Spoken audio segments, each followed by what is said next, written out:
నోట్ల రద్దుతో నల్లధనానికి చెక్ పెట్టాలనుకున్న ప్రధాని నరేంద్ర మోడీ వ్యూహం బెడ్స్కొట్టిందా?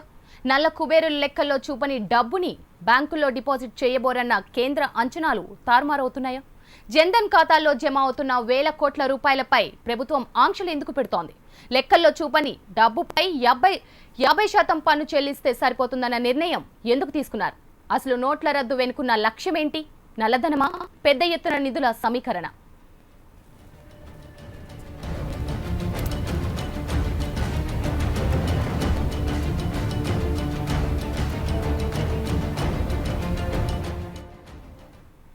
ప్రస్తుత అంచనాల ప్రకారం భారత జీడీపీ విలువ 1,51,78,000 కోట్ల రూపాయలు అయితే అందులో 0.5% అంటే 37,94,000 కోట్ల నల్లధనం జీడీపీ రూపంలో ఉంటుందని చెప్తారు. అయితే నగదు రూపంలో ఉన్న నల్లధనం మాత్రం 10% ఉందని, ఆ లెక్కను బ్లాక్ మనీ నుంచి 3 నుంచి 4 లక్షల కోట్ల మధ్య ఉంటుందని ఆర్థిక నిపుణులు అంచనా వేస్తున్నారు.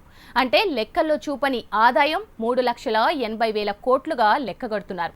అయితే రద్దు చేసిన 500, 1000 రూపాయల నోట్ల విలువ 15,45,000 కోట్లు ఉంటే ఇప్పటికే వివిధ రూపాల్లో 59% నోట్లు బ్యాంకులకు చేరాయని, ఇక మిగిలింది 41%మేనని గుర్తు చేస్తున్నారు. పాత నోట్ల డిపాజిట్ కు డిసెంబర్ 31 వరకు గడువు ఉండడం, డిక్లరేషన్ తో మార్చి 31 వరకు అదనపు గడువు కూడా ఉండటంతో బ్యాంకులకు గణనీయంగా పాత నోట్లు జమ అయ్యే అవకాశం ఉందని, ఒకవేళ అదే జరిగితే నోట్ల రద్దుతో పెద్ద ఎత్తున నిధులు సమీకరించుకోవాలనుకున్న కేంద్ర ఎత్తు విఫలమైనట్లేనని ఆర్థిక నిపుణులు అంటున్నారు.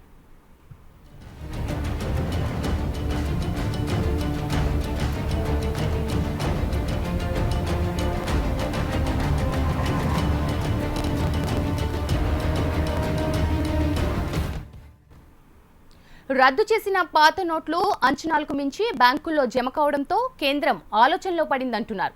ఇప్పటికే 60% పైగా పాత నోట్లు బ్యాంకులకి చేరటం, మిగతా 40% లోపు నోట్లను డిపాజిట్ చేయడానికి డిసెంబర్ 31 వరకు సాధారణ గడువు, మార్చి 31 వరకు డిక్లరేషన్తో కూడిన గడువు ఉండటంతో ఇంకా పెద్ద ఎత్తున పాత నోట్లు జమ కావచ్చని కేంద్రం భావిస్తోందని, అందుకే 50% పన్నుతో హడావిడిగా ఐటీ చట్టానికి సవరణ చేసిందని అంటున్నారు.